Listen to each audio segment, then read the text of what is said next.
This is the first of a 3-video series about exercise. Do plant-based diets have an impact on fitness? What are the best times to work out? Watch the series to find out.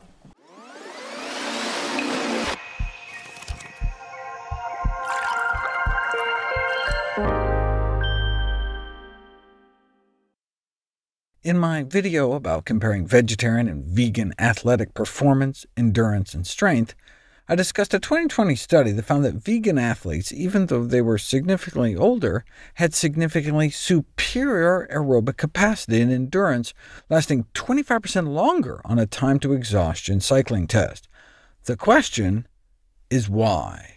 One potential mechanism that could explain the greater level of endurance performance in vegans may be a higher amount of carbohydrate intake, which could lead to better endurance performance through higher muscle glycogen storage. Other potential mechanisms that may explain the better endurance performance in vegans could be due to the antioxidant and anti-inflammatory profiles of their diet. Maybe it's even their hearts. Yet another study showing superior VO2 max in vegan athletes, meaning superior aerobic capacity. This time they also did echocardiograms, looking at their hearts in real time using ultrasound, and the lower relative wall thickness and better main ventricle systolic and diastolic function in the vegans are most likely positive findings.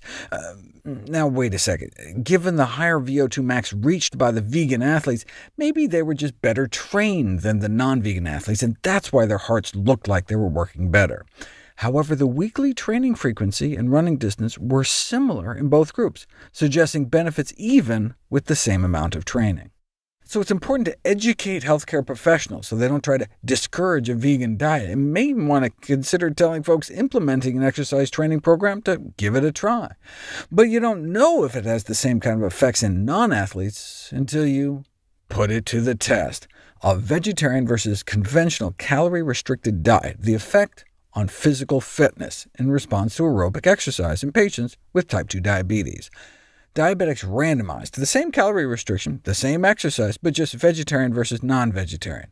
They provided all the meals so they could ensure compliance and closely monitor the exercising.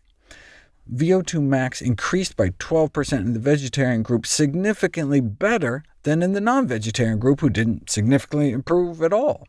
Maximal performance increased by 21% in the vegetarian group, again, significantly better than the non-vegetarian group, who didn't significantly improve at all. In other words, the results indicated that more plant-based diets led more effectively to improvement in physical fitness than less plant-based diets after the same aerobic exercise program.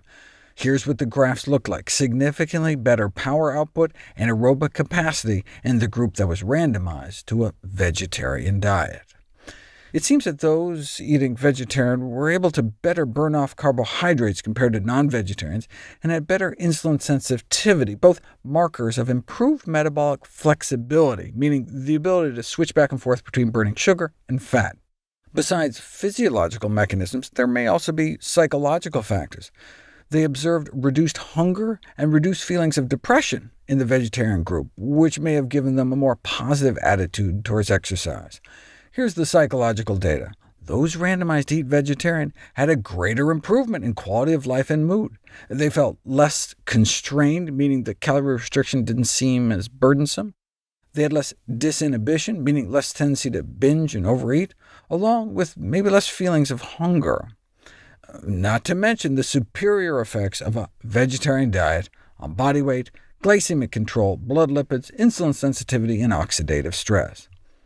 Wait, better body weight? I thought they were given the same number of calories. Yes, both diets were isocaloric, the same calories, yet just eating meat-free led to significantly more weight loss, about 6 pounds more waist loss, a slimmer waist, lower cholesterol, of course, and less superficial fat, meaning the external jiggly fat, and most importantly, significantly more visceral fat loss, the most metabolically dangerous deep belly fat. Same calories, yet more loss of body fat, and, not surprisingly, better control of their diabetes, all in addition to leading more effectively to improvements in physical fitness.